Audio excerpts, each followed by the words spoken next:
अस्सलाम वालेकुम everyone, this is Mohammad Awais. जैसा कि लास्ट लेक्चर में मैंने कहा था कि नेक्स्ट वीडियो में हम इनकम स्टेटमेंट और बैलेंस शीट सीखेंगे। उससे पहले एक और चीज़ लाजमी है जो की है एडजस्टिंग प्रोसेस। जो अकाउंटिंग साइकिल है वो शुरू होती है जर्नल एंट्रीज से, जो हमने सबसे पहले सीखी थी। जर्नल, उसके बाद जर्नल लेजर्स, उसके बाद ट्रायल बैलेंस, उसके बाद होती है एडजस्टिंग एंट्रीज।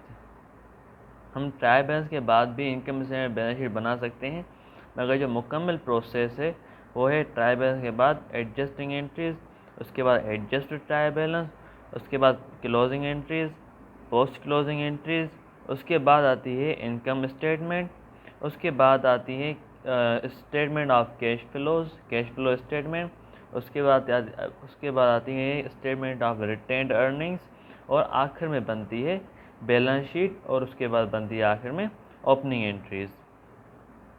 तो हम इंशाल्लाह इस प्रोसेस के साथ चलेंगे। तो अभी हम सीखने जा रहे हैं एडजस्टिंग एंट्रीज,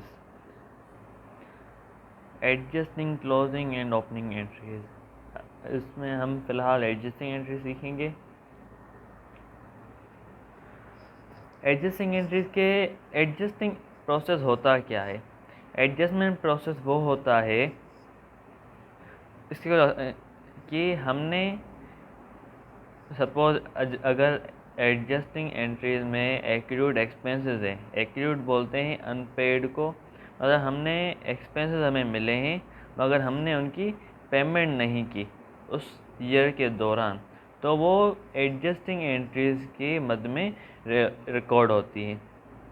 एडजस्टिंग एंट्रीज के कुछ अक़साम में, जैसे कि सबसे पहले आते हैं accrued expenses, accrued income, prepaid expenses, unearned income, depreciation, bad debts expense, merchandise inventory. ये हम ऐसा सीखेंगे। इस वक्त हम सीखने जा रहे हैं एक्रूड एक्सपेंसेस। एक्रूड एक्सपेंसेस होते क्या है?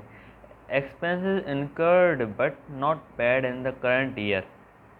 अगर हमने सपोज हमने कोई सर्विसेज ली उस मंथ के दौरान या उस ईयर के दौरान, मगर हमने उसकी पेमेंट नहीं की, तो वो रिकॉर्ड होती है एक्रूड एक्सपेंसेस में। और ये भी सच लाई कि हमने सैलरीज देनी है एम्प्लॉयज़ को। एम्प्लॉयज़ ने एक मंथ के लिए उन्होंने काम किया, उसके बाद वो मंथ पूरा आ गया, हमने उनकी पेमेंट अभी नहीं की, हमने वो नेक्स्ट मंथ में चले गए, तो हम जो प्रीवियस मंथ की एंट्रीज थी वो हम नेक्स्ट मंथ में तो रिकॉर्ड नहीं करेंगे। तो प्रीवियस मंथ की तो हमने क्लोज कर दी थी। तो इसके लिए हम एडजस्टिंग प्रोसेस करते हैं, जिसमें जो चीज़ें हमारी रह गई हैं वो हम एडजस्ट करते हैं पिछले मंथ में या पिछले ईयर में। सपोज़ हम इनमें से 2-3 करने जा रहे हैं, क्योंकि हम प्रोसेस के साथ चलेंगे। इस केस में सब मिक्स हैं। एक्रूड इनकम इस वक्त हम कर रहे हैं, एक्रूड एक्सपेंसेस। इसमें सबसे पहली है अनपेड सैलरीज 7500। तो इसकी बनेगी दिसंबर 31 पर सैलरीज एक्सपेंस, क्योंकि हमारे एक्सपेंस बढ़ गए हैं 7500, और सैलरीज पेएबल क्योंकि हमने पे करनी, हमने पे नहीं की, तो हम इसकी डिस्क्रिप्शन लिखेंगे टू एडजस्ट सैलरीज एक्सपेंस। सही है। उसके बाद है outstanding electric bills ₹2650 on December 31, 2008। Second entry electric bills expense 2650 और electric bills payable 2650 to adjust electric bills.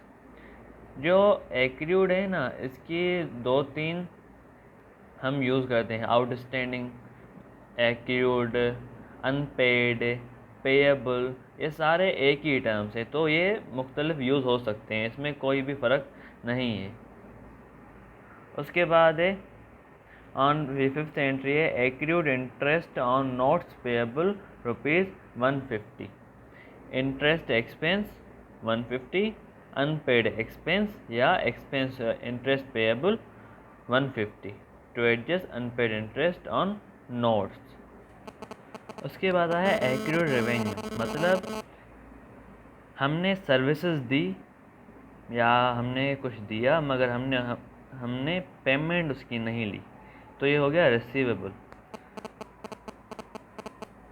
है। Accrued interest on notes receivable ₹500, तो हमने इंटरेस्ट हमें मिलना है तो हम इसकी रिकॉर्ड करेंगे interest receivable 500, interest revenue 500 to adjust interest receivable REC receivable होगा।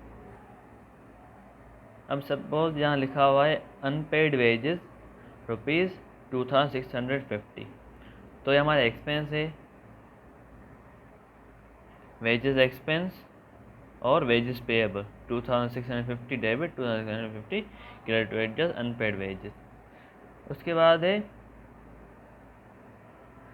Salaries for June 2009 were outstanding ₹12,900, salaries expense 12,900, unpaid salaries या salaries payable 12,900 to adjust unpaid salaries.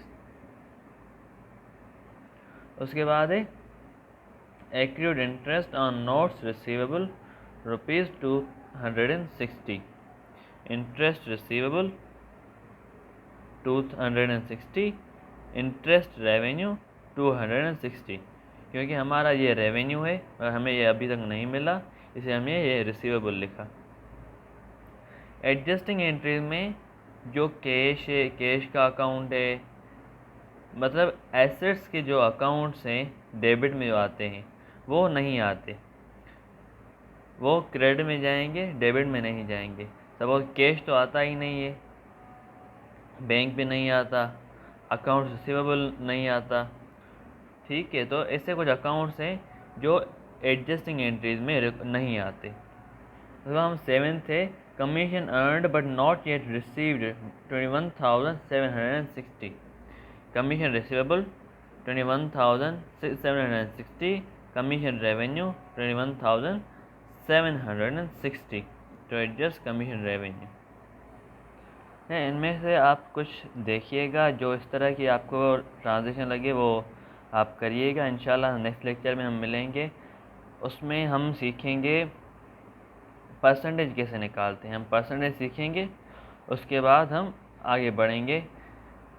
तब तक ये इंशाल्लाह तब तक ये मिलेंगे, तब तक के लिए अल्लाह हाफ़िज़।